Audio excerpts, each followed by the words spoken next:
Okay, so the left-hand one now, and you're going to represent your first shot, okay? Yep. Again, good setup. Grip was nice, the stuff we discussed. Obviously seeing the 2 knuckles here now of your left hand. Okay, when you're looking down, these first 2 have index and middle finger. You should be able to see. Trying to use that as a guide, but I realise it's a little bit. Yeah, so this shouldn't be dead set. Your thumb should be to the side. That's on top when the club is straight. Yeah. That writing on that lambkin right is not for your thumb to be straight down. Yeah. So from face on, that's how your hand should look, mirror image to me. Okay. Yeah, just slightly on. So many golfers sort of go around to the side and try to adjust to that. Okay. So grip wise was good. Okay, but your swing length, as we said, not very much turn or rotation with the body. That was kind of your backswing. So your shoulders kind of turn through about 60-ish degrees, I guess, and mainly more of an armsy swing, not very much power.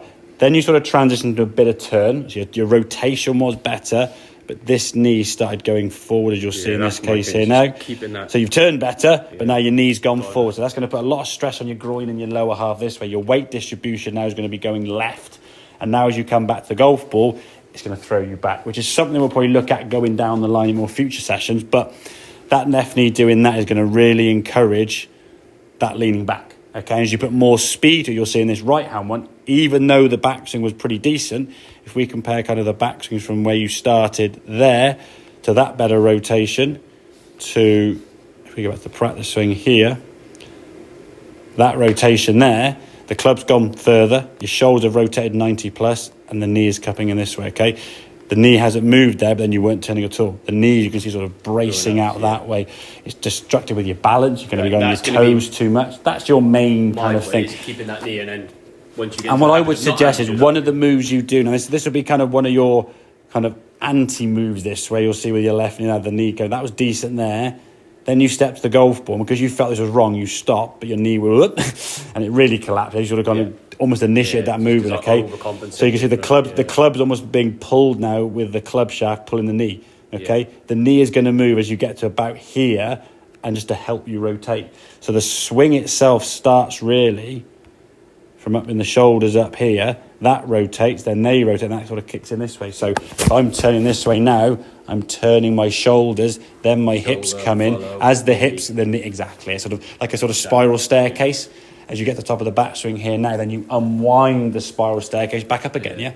So your lower half, exactly, yeah. Shoulders, then hips, then knees. Exactly. It's just a move that we're going to make. And I think in some ways, I always try to make this sort of related to things that we could do naturally. If I said to you now, sort of stood the side of someone, you're just going to, you met someone, turn and shake the hand, you sort of you turn this way, you'd probably find your knee would exactly. You wouldn't go knee out this way and try, all going to go and move your arm that way. So you just turn around, and if I just to naturally pivot your body, the knee would just kind of, things will start moving, okay? But when we get a golf club in our hand, for whatever reason, people start making all these sort of different moves and trying to sort of adjust to what they think they've got to try and do. So for you, and what I was to try and suggest, and again, I always say to people I give lessons to, and I almost want to encourage people to do it, is get home, where you didn't go to driving, just at home in front of a mirror, or put your phone down, record your backswing, and go, okay, how's this looking? And then you'll have a look at yourself and go, oh God, that looks terrible. And you do another one before I send it back. I can't send that one to him, kind of thing. And you'll keep practicing there till you think how this knee should work and how that left knee needs to work in on the way back, okay? It doesn't want to be moving too quickly to initiate it. It's just being as a tweak. It's just been pulled around because your shoulders are rotating, okay? Just keep that weight. So as you twist back here now, again, the shoulder turn, that was pretty decent, okay? This movement here now, as you went back, if we sort of slow it down sort of a little bit by bit, you can see the knees starting to move, but not too early there. Just stop way before then. And that's, to be fair, a better back in terms of your knee movement, okay? Now as we come back to the golf ball, because you're used to trying to sort of lean back, when you put more speed to it, there's more of a lean back. You see your left foot now is actually off the ground. Okay, your left was off the ground, but that's just you trying to balance yourself. That will be something we'll look at going forward once the backswing's better, yeah? Yep. So you get the backswing kind of right here now. Start top down. Exactly. So work from the shoulders, we turn the hip. As this hip goes back around, this knee goes with it. If the knee goes forward... just doing that now. Yeah, no, exactly, yeah. And again, joking aside, I actually said to people, look, for twice a day, usually, for 2 minutes, you're in front of the mirror brushing your teeth. You either stand still, or you can just... I'm break in my office. Yeah, well, exactly, yeah. People do it. I don't get a chance to go to the gym. I've got 2 kids, I work goodish hours, okay? I haven't got time to go to the gym anytime now, but I dislocated my kneecap 15, 20 years ago, and I got a real weak quad, so I know I got to try and build up the strength. So I'm doing the brushing the teeth with the kids, I just stand there doing squats. it's not as good as going to the gym. I get that, but it's better than nothing, isn't it? I'm doing something towards what I want to try and do. There you go. So, and eventually you just start feeling that motion. And once you've got the body motion in, repetitive. exactly. And then you just think, okay, my arms are going to go up above my shoulder. Yeah, the arms go up above your shoulder. But literally, is it just literally set up as you normally would, but instead of holding down, just literally whack something just put across your shoulder chest, there, across the chest to keep you reaching, I suppose. Well, the thing is, the reason why we put the club there is the club then showcase, because if you rotate kind of up here now, you go, well, that doesn't look right, does it? Yeah, you need so to see it gives you an indication of the angle, because as much as you can kind of see or feel your shoulders, you can't really sort of see the angle you're swinging on, okay? So if you make a good pivot, that club is going to be pointing a bit more down towards the golf ball, okay? If it goes really down, then you probably drop yourself too much. It keeps you really up. Exactly. Just getting yourself from here now, just rotating there, and again, that'll just become, even just doing that for sort of 2 or 3 minutes there, it's becoming a better move that you're doing, okay? It's because I'm concentrating on this, not on this, but then and not on that with the balls down there. That's why you go back to it. So when you either go to a driving range or any practice you may do, all this thinking and practicing is done away from the ball. When you grab that club, you go through your routine, put the club down, check your grip maybe, nice and loose, and just go. Get yourself and just hit it. Yeah, just hit the ball.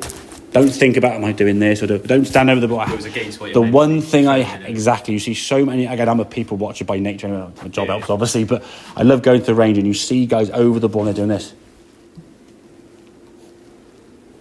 Checking every single inch of that goal, so I think that's brilliant, because when you look at the golf ball now, you've got to look at that. So and if you did go back and go, oh, hang on, the club's 1 degree out, what are you going to do? You've got less than a half second to adjust. Well, what adjustments are you going to make? Your brain can't think quick enough to what it's now seen or felt and gone, oh, I've got to do this or that. And they're all, and it just looks at the old paralysis by analysis, as we say, where you're thinking so much and you just cannot do it. It's like when you're driving in a foreign city. Yeah, you're trying to see where the road signs are. You're trying to do this. You miss it. You're going, you're doing whatever, and then you're like, oh, hang on, and then you stall at some lights. Too much data. You can't. Because there's so much information overload. Rather than going, right, okay, I'm going to go in that direction. That's where I'm going to go. If it's wrong, tough cookie. I'm just going to go there. I'm going to drive properly over there, and then you just do what you got to do rather than overthinking. If you start thinking too much, especially over the ball, to do that, isn't it? I would say it's so hard. Clear your mind, or you're thinking like, I think over the ball, have a trigger word that could be maybe for a lot of people, just like loose grip. Just be aware of your grip pressure. That could be your one swing thought to start with, okay? All the practice is going to come with that hip turn. So the more you can practice that hip rotation, once you get that hip turning, you'll be more comfortable with that movement. Again, practicing with that club across your shoulder and just get that twist down. If you do that, seriously, if you did that 2-3 times a day for a minute, okay, maybe once in the morning when you're brushing your teeth, once randomly in your break time in office or whatever, then once at home when you're brushing your teeth or whatever it may be, if you can get 2, 3, 4, 5 minutes, there you go, mate. Gotta take a break from my screen. You need to. But if you work from home now, they do say that after every so many hours in front, you've got to stand up and move. So you need to have, step away from something. Yeah, exactly. Yeah. So just stand there and you'll be just getting that rotation. And once, I think if you did that for a week, maybe 2, I reckon you'll have this down pretty good. If you want to just double check and you're not sure, just stick your phone on the counter in the kitchen somewhere and just film yourself doing it and go, right, okay, send back to Gareth and I'll have a look and go, yeah, brilliant. Or actually, and you've actually gone, rather than doing this, you've just gone whoop, and doing this, or you'd... Because it's not collapse, it's just that little thing. Yeah, exactly. So you can keep the power, I suppose, keeping your... Loading up from the ground, yeah. If the legs feel all loose and floppy, you're not doing it, okay? So you're turning into that right heel, basically. So almost feel like the pressure, when you do that, as you turn, is going into that right heel. So you're pushing down, yeah? Sport is normally you feel your knee in that, it's a torque position, is get your foot up the ground. Blow your knee, basically. Precisely, yeah. Whereas in this one, no one's going to hit. No one's going to... You'd hope not, no one's going to come into the... But that's the difference. Like that, I can feel you... The knees, it's tightening, yeah, exactly. Power's coming with this sort of like elasticity. Thinking of your knee as opposed to just twisting it. Player's part. And that's really why I asked the question, has anyone got any injuries? Because if you've got a dodgy knee on, we have to try and limit what we can and can't do with that. You're fine. It's just... Okay, does that kind of make sense then, yeah? Yeah. Good stuff, right?